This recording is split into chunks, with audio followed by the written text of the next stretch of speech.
Good morning mga ka-automatic for life. Dito tayo sa Limery Branch.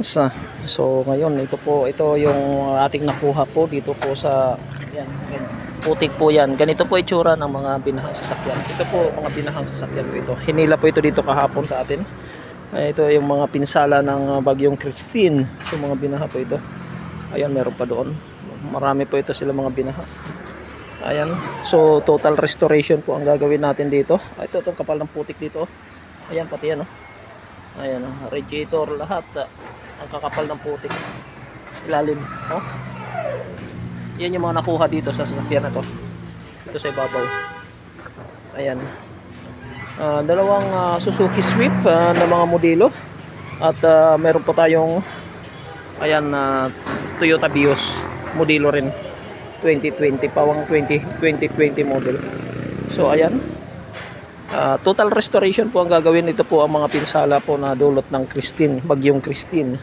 So binaha po ito, dito po ito sa Limery Branch. Ayan, ito po. Ito po. At ang matindi po ay pati po yung loob ng sasakyan. Ayan. Ang kapal, ang dumi. Ganyan po ang itsura ng sasakyan na binaha. Kapag hanggat maaari po, wag po tayong makaranas ng mga ganito. Toyota Vios. Ayan, oh, Vios at dalawang Suzuki Swift. Ito po yung mga hinila po, kaya hindi po yan tumatakbo. Total restoration po ang gagawin natin dyan sa mga yan. Ayan po yan. Sa may mga sasakyan po, hanggat maaari po, wag po natin danasin ito. Iwasan po natin na tayong bahain. Maliban na lang talagang